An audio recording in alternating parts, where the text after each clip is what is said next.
What about our new guest today? You know anything about him? This cat is phenomenal. He is iconic. He is prolific.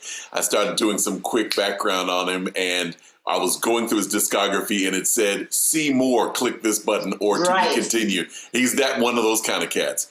Just an incredible guy. I've toured with him before. We've been out on the road. He is a fellow survivor, industry survivor, a working man, family man, just a good cat. And so I'm excited to talk to him.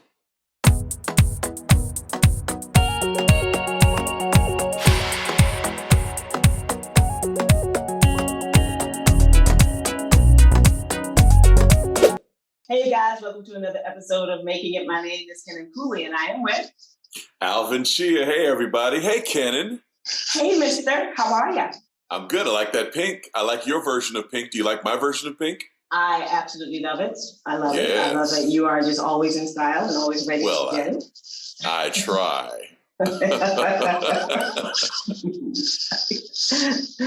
So, what about our new guest today? You know anything about him? This cat is phenomenal. He is iconic. He is prolific.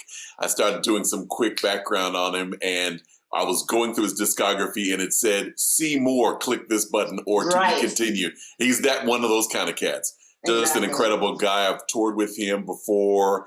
We've been out on the road. He is a fellow survivor, industry survivor, a working man, family man, just a good cat. And so I'm excited to talk to him. Yes, he is. And he is one of those people just like you, who's been in the industry so long and survived it with flying colors. So without further ado, let's hear from Walter Beasley. Walter Beasley, welcome. How you doing? Brother, we're honored. We are honored. I was joking with Kenan just now that when I quickly clicked on your bio, your Wikipedia, it said, see more, to be continued. I was like, oh, this cat has been busy. Right. Scroll. 25 projects? Yes. Yes. I think 10 of them are on my own label. So I'm very, very blessed to be able to continue that way. You know, we were talking about it off camera, and it's just, it's as you said, actually, God has been really good, man. So I'm very grateful. Very, very grateful. Awesome. Prolific. And I see those props behind you, man. Congratulations on everything you can buy those on eBay. Congratulations, man. You guys are both very iconic, and that's one thing I love about interviewing and being around people who have survived with flying colors through the industry, because it's, you know, as you guys know, this entertainment industry is not an easy industry. So just to say, you know, Walter, what do you think about how you, I guess, quote unquote, survived and thrived through this industry this long? I think it all goes back to my upbringing. I'm from a small town called El Centro, California, and my father worked as a teacher. He also worked in the fields. So he got me out in the fields for 2 years pitching watermelons, and we did cantaloupes as well. And that kind of work, when you're dealing with watermelons in 120-degree weather, and you're pitching them, and it's 8 tons of watermelons a day. And I wasn't good at it, but he taught me the value. One day he sat me down and said, "Son, I know this is rough." And I used to do it when, after we finished playing at night in a Latin band I was in Los Elegantes, 2-3 hours, it was probably illegal now. You can't do it now. But he sat me down one day. He said, "Son, I know this is hard." I was 14. He said, "But after this summer, there's nothing that you won't be able to do to take care of yourself." True. Nice. And I think I give it all, you know, I mean, you know, my mother kind of was not for it because she said it was too hard, but she had us in church and rest of it. So by the time you balance out the hard work ethic with being blessed and being humble enough to understand that it can be taken away at any time, so you have to work to keep it going. Absolutely. And you have to stand on that gift. People, absolutely. We were just talking about, you know, just because you're gifted in one area doesn't mean that you can't work and become something and something else. So I learned that I have to be flexible and I had to be innovative, and I also had to look out for the business at the time. I knew the record company was going to explode, record industry was going to implode. Right. So at that point, I knew that I had to be ready to take advantage of that. My philosophy has always been, just get me around the sharks and I'll eat what's left over. I like that. I ain't scared of them. I love that. Right. So two things just popped up. You're El Centro habla español? Sí, sí, sí. Ah, Wow. So okay. Estaba bilingüe. I was going to say I was bilingual before I went to Boston and went to school. But you lose it. It's not like riding a bike. Yeah, if you don't practice it, you study it, you do lose it. So I've been back here for about 4 years, and estoy mejorando. I'm getting better. So I'm I love it. I love it. And Kenan, you said something really cool, which was the term survivor. Yeah. You know, when we first started in this business years ago, you would see other people, especially people that do exactly what you do, and you almost look at them like competition.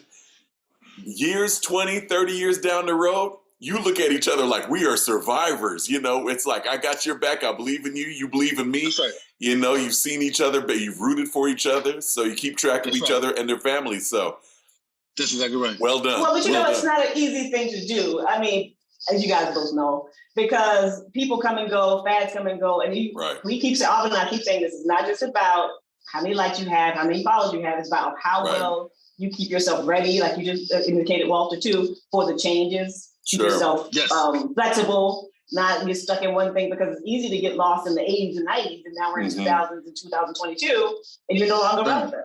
You know, but I saw your record discography, and it's like you have so many things up to 2019 was your last one, right? 2019. That's that's called Coming Home. It was dedicated to coming home and being able to take care of my parents and all that. And that's that really kind of changed my life as well. You know, I mean, I was in Boston, and it just hit me that my parents were doing poorly, and I was like, well, you know, if you don't go back and do what you know you have to do, even though you have to leave a whole lot behind, you're never going to get another chance to do this. So I sold the house, I packed up everything. Wow. I said, I'm out. They were, Walter, you can't go back home again. I said, I don't know why I can't. I was born and raised there, so why can't I go back there? I'm gonna stay busy. So having the ability to really take care of my parents and just shut everything down for a couple of years, and trust that God would have some opportunities for me when it was all over. And I learned so much from them during the last couple of years. And I learned, you know, what I wanted, how I wanted the rest of my life to be. And that's very, very important. I saw when you did something on stage with your dad, right? I saw when you moved back and then you did something on stage with him. I hear you, man. I hear you. I got you. I know exactly how and where that comes from. No regrets. No regrets. You did what you wanted to do to show the love and return that love when you could. That is absolutely beautiful. I had an experience with that with my dad here recently. He took ill. He was having this thing where he was passing out. And he was living with us for a couple of weeks, and I had to take care of him. And it was such an amazing thing because, you know, you're a caregiver and you're washing their bodies and you're getting them in the bed and you're getting them out and all of this stuff that you know, we as men, we shake each other's hands. But to take care of your dad and to pick him up and pull on his stuff and, you know, like it took us to another level. So I definitely appreciate where that's coming from. Yeah, that was real when that happened. It was, you know. That's right. We had caregivers. I had caregivers, but the first time I realized that I wasn't going to be able to do it by myself, at that point, he went to the bathroom one time, and we were at the doctor's office, and he was in a wheelchair. And it was on me. It was on me and him. You know? And that was the first time I said no. I said, you know what, I'm going to have to spend some money. We're going to do this. Going to be a collective effort. But and I saw the look in his eyes. And he looked at me and said, my son has to do this for me? Like, well, I know exactly the look. That's the hardest time in your life, I guess, really, to be that caregiver for your parents. You know, and have to really do what they've done for you all your life, right? But that's the circle of life. And it's exhausting. It's exhausting. So tell me, Walt, what is all of the challenges and different things that you've done, the different hats you put on? I saw you were a professor at Berkeley. I know you've got all of these prolific records that you put out, and they don't even call them projects you put out. What was the thing that you delved into that intimidated you, or was there a thing? That what we just spoke on. Oh, okay, real life. Wow. Real life, because you know what it is. I don't know what happened with y'all too, when you go on the road and you start doing things for yourself and you start putting things out, whoa, it's about you. Yeah. You know, it's about you, your fans, you're this, you're that. But then when you know that has to stop, and like you said off camera, you know, what will I be able to do when this all stops? Yeah. What if I can't come back? All those things start to play around in your head, even though you know the only thing to do is to be exactly where you are and taken care of now. Yeah. So that was the most challenging thing for me because I actually had doubts. Even though God has been good and I worked my behind off, I just didn't know. Yeah. It may be, and then COVID hit at the same time I lost my father. True. Oh, wow. And I was like, man. The world is imploding. It's a lot. It's a lot. And then, you know, but you know what? Then I tell musicians this all the time. Don't ever think you can do just one thing or that you can't think because you're an artist. That's what they want you to think. That's what they want you to think. You're creative. If you're creative, you are creative. Right. Yeah. Right. That's what that has no boundaries. It has no limitations. You just keep creating. Only now you have to monetize that which you create. Sure. And that's a responsibility, and it's a blessing. So, well, don't you have a label? You have a label out, right? Yes, I do. But at the time too, and that's another thing too. If I can say that, being able to have my label and to own my publishing and all that kind of stuff, it enabled me to do some things that were creative that I wouldn't have been able to do had I been with a record company and all the rest of that stuff. Right. And over the years, that those songs, those albums became like real estate, so they got more valuable. As I got older, and I was able to cash in on them when I needed them most. Absolutely. And had I not had that, thought about that and worked towards that, from 20 years ago, I wouldn't have the options that I had, and, when COVID hit, when I had to take care of my parents. How did you transition from being on other people's labels to your own? I wanted it so badly, to be honest with you, because once I saw the record industry start to collapse, I said yes. And I'm different than a lot of people, but I'm like, now I have the freedom to do exactly. I mean, if this record label, if I'm getting paid 10 cents, 12 cents, 15 cents on the dollar, they're giving me some change up. And that's good. That's really good. Thank you. And I can turn that around and make it $10, $11, $12 that they're making, and sell 1/10 of the product. That's all I want. Right. Yeah. And I can go directly to social media. I can go directly to the fans, let them know, what's happening. I think I have, humbly say about maybe 100,000 people overall, and social. That's great. If I can get 10% of those people to buy into what I'm selling, I'm gonna be okay. Yeah. Right. Yeah. Okay. Working smarter. Yeah. Right. So that's exactly the thing. So once I start thinking about, I am the boss. I am the supervisor. I am the product. I am the owner of the product. Exactly. It became easier for me to change my thinking because at that point, like you said, it's about surviving. At that point, to have the option to do that. And plus, even with teaching, being able to teach on Zoom, teach on Skype. Sure. At one point, while I was at Berkeley, I was making as much money on Skype as I was in the classroom because I was teaching. I was one of the first people to teach on Skype. Right. Nice. So I did that for maybe 10, 15 years. Once I started doing that, I said, okay. So I was preparing myself for life after Berkeley and life after being with the record company at the same time, because I just basically, Yeah, absolutely. It's a no-win game. That's a record company. Yeah, absolutely. So go tell me now the creative hat. And marrying that with your parents and watching their transition and all of that.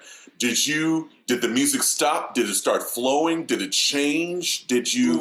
How did you tap into that? Did you go deeper? Yeah.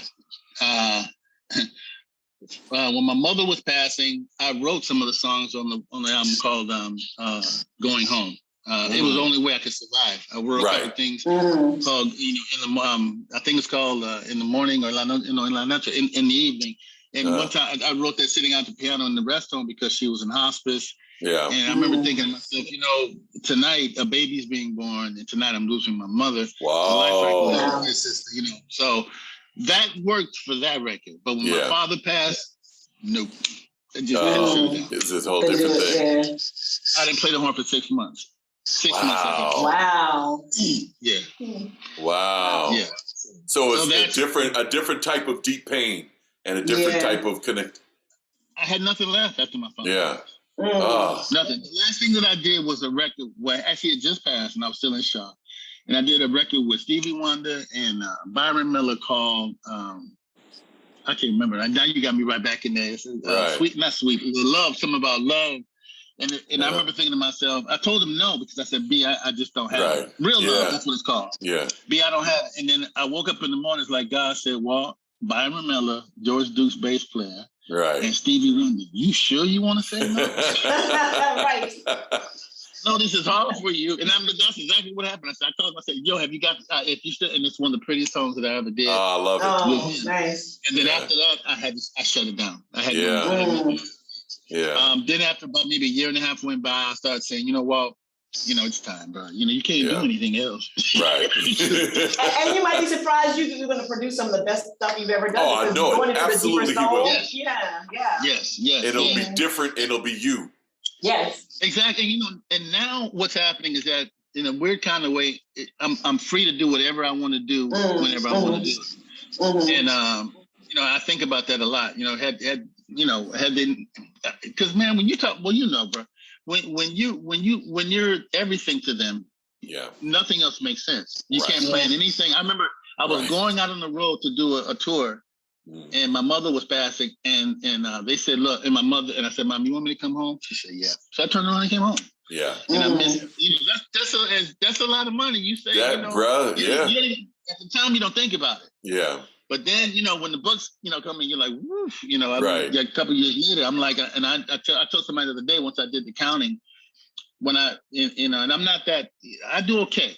Yeah. But when I put the numbers together with the money that I lost, with that which I invested to help my parents, it came up to $500,000. And wow. I was just like, holy wow.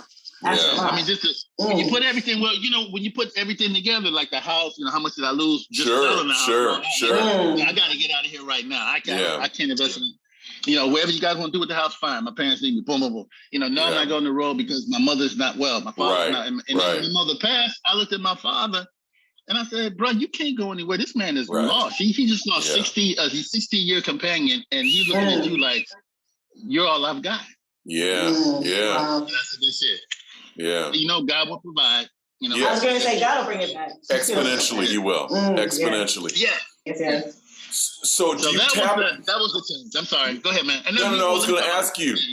I was going to ask you, but it's that I'm connected with you on so many different levels. It's amazing.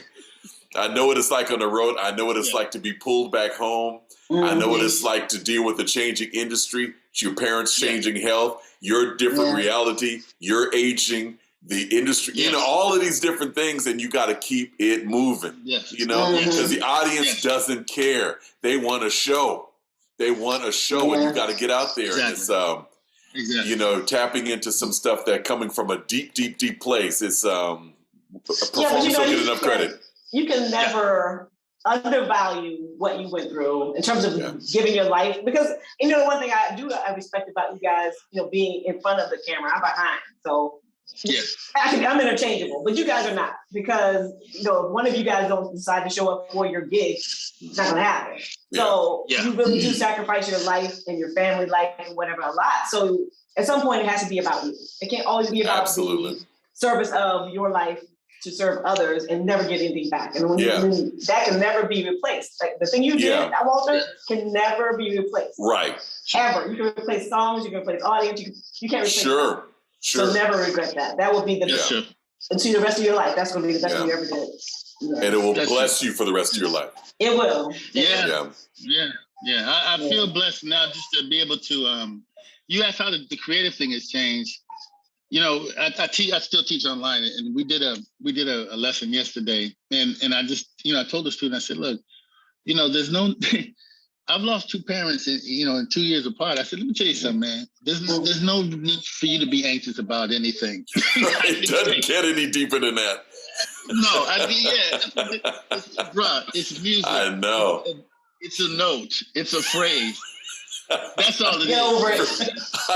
I know exactly what you're talking about. Yeah, bro, just relax. There's no need to. It's a phrase. If you can't work it, it's coming back around in about 5 minutes. So don't even worry about it. And before all of this, I wasn't able to really put that into.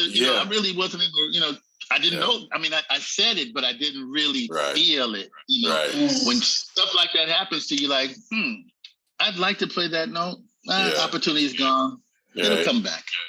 Well, Walter, speaking about students, do you find it different, like say when you were 20-25 to now teaching these students and their mindset and how they come at the industry or anything like that? Yeah, and I don't. Yeah, it's how to put this. It's too. They've got too much opportunity. So young. We were talking about his family just a minute ago, pretty much. And when you have so much so young at 20, 21, 22. And you're given, and you can get, the world is given, not given to you, but you got all these opportunities. It's just too much too soon. Now they got opportunities at 9, 10, 11 years old to be exposed to the whole world. Sure. And they think they're really that good at 9, 10, 11. There's no way to be a survivor at 9, 10, 11, 12, 13 years old. Because you don't get it yet. Exactly. So there's too many notes and too many notes that don't make sense. Too many riffs, vocal riffs that don't make sense. Yeah. Because they're placing it in a way that makes the emphasis, like you said, sister, on them rather than the music, rather than the audience. So they don't get that intimate relationship with themselves or the audience. It's all about, can you give me a like? Can you give me this? Can you give me that? Yes. And I'll turn those likes into some type of, crazy behavior in about 5 or 6 years so that I can get some more money. Yeah. That was never, that was never our rationale when we came out. It was about the music. It was about being blessed with being able to move people and to move yourself. Those things are just, this is much different now. So when I play something, let's say I play something like a ballad, one of my students will be like, I could never. I say, yes, you can. Yeah. But you just have to reprioritize because the world has taught you that your having likes and being accepted is much more important than being good. Yeah. You have to care about if that note, I tell them, I say, if you played a note that doesn't feel right and you force that note, you've learned nothing. Right. I'd rather them not play the note, not play the phrase, not even play the horn until they can't live without doing it. Wow. Come on now, Bishop. God. That's the word right there. But that's how I feel about it. And I come from that angle. So I had a lesson yesterday, and the guys kept playing. I said, bro, wait a minute. I said, you're not, I try to get him to really think about the space in a different kind of way. And I said, you go to church? He said, yeah. I said, I'm not the craziest religious person in the world, but let me tell you something. Isn't there some in them scriptures that said that God created all this stuff from what? And he's paused. I said, I said, he created from nothing. That means everything was already in the nothing before he created it. You got to think about that as a saxophonist. Yeah. You don't have to worry about the creation part because it's already in the space. Sure. But if you disrespect the space, it's going to affect everything else. So that's my new. That's another word. So tell me, I want to ask about where this came from. Whose shadow did you sit in to get this downloaded into you? And then I want to ask you about something else. So tell me where this came from. My mentor's name was Mr. Jimmy Cannon, and he came off the road with Count Basie to teach music to kids. And that's the first thing. And my parents were educators, but he taught all the time. He could play his behind off. I mean, he was just really, really great.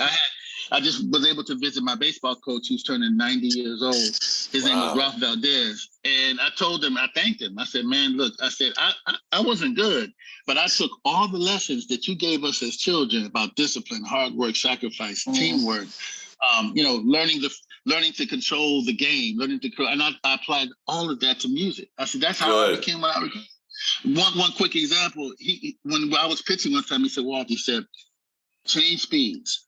And throw often. Don't just and command inside, outside. Well, I play that way. I play a ballad, and I want that ballad to be really special, that tempo. And if I play something fast, I want that to be special at that tempo. I need to control the pacing of the game, the pacing of the concert. Once I do that, I'm in control. I'm the teacher of that performance. Yeah. And I learned all that from him at 9, 10, 11 years old. So I couldn't fail. Life lessons. I love it. Yeah. Yep. And What's the other now, one? bucket list. Oh, You got the world at your feet now. You figured out the recording industry game. You know the professor, the academia world. You know how to get down. You know how to be a survivor on the road and all of that. What is it that you still want to do? you know what, bro? This happened to me when I first moved out here, and I was in CVS, and I had taken care of my mother was okay that day. My father was okay that day. I had just come from the place where they were at the time before I moved my father in with me. And I went to the aisle of CVS. I had some coupons. You know how you get the coupons from CVS and you can get some stuff free if you spend enough money? And I'm walking. So I'm walking up and down the aisle, and I'm like, oh, I got this. I get this. I got this. I got this. And I just stood there for a minute, and the guy said, can I help you? And I said, no, I have everything I want right now. All right now. And at that point, I understood, there was nothing in the world that I needed. So that changed me at that point. My mother and father at that time were still alive. Yeah. They weren't in pain. I was still, active. I lost some money, but I mean, money comes and money goes. It sure does. Yeah. But it was absolutely nothing that I needed or absolutely nothing I wanted. And it made me feel uncomfortable because I'm saying, there's some people with money to spend, that's not mine, and I still couldn't figure out what to get. And it was because I didn't need anything. Good. That's good. And at that point, so that whole bucket list thing, well, to be honest with you, man, I did buy a Corvette last year. Small confession. I did see a blue screensaver. That's true. My father had one when I was real little. My mother made it get rid of it because he had a family and she was scared of it. So that was one of my. If you'd asked me this question before the Corvette, I would have said the Corvette. I got the Corvette. I love it. I love it. Well, the one thing that you have not lost. The one thing you have not lost, the one thing you'll have forever is your amazing talent. Because you would have never made it 35 years and through all the stuff you've been through without it at all. No. And you're going to make it another 35. Well, as long as God has you here, it's going to be amazing. And you have been amazing. So that's the one thing that I'm always in awe of, because I know how to play music, but I'm not a musician. And when you guys are doing that same wonderful God-given talent for 35 years, 40 years straight, every day. I mean, because one thing when I talk about, you always got to be right. Can't say think you've ever done it well enough. No. So to always have that, If I could say this one thing, when I heard that first record, right? Certain records that you hear and certain talents that you hear collectively and individually, and individuals that put themselves together in collective kind of situation and sound like that and play like that, you immediately know that they'll be around for as long as they want. And that doesn't happen very often. Well, it doesn't happen very often at all. But when you hear, when I heard, I think it was Mary, don't you? I said, I was like, you know what? It's gonna be here. I'm gonna be able to listen to them for the rest of my life. That's exactly what. Bless you. Thank you so much, brother. Thank you so much. Thank you. And I'm just so grateful for that. And that gave me incentive to say, you know what? Everything you do, Walt, is to the best of your ability, make it quality. Yeah. This is something right here you ain't never gonna hear. Well, what's amazing to me about instrumentalists, millions of kids around the globe play instruments. Maybe 100 or so have a name, they're artists, but then there are just a handful that when they pick up the instrument, they can pick up there. It's like, that's Miles, that's Walter, that's Chuck. That it's amazing to me. And so for you to be able to emote and bring so much of your soul through this instrument that everybody's trying, we thank you for getting back up there, for walking away when you said, the battle is, and it's all about my parents right now, because I want to truly be able to give what I give. And when you're coming back, we thank you for never cheating the game and cheating the art. You are a blessing to us, Walt. Thank you, brother. Thank you. Yeah, thank you so much for your time. Thank you for having me. Really appreciate it.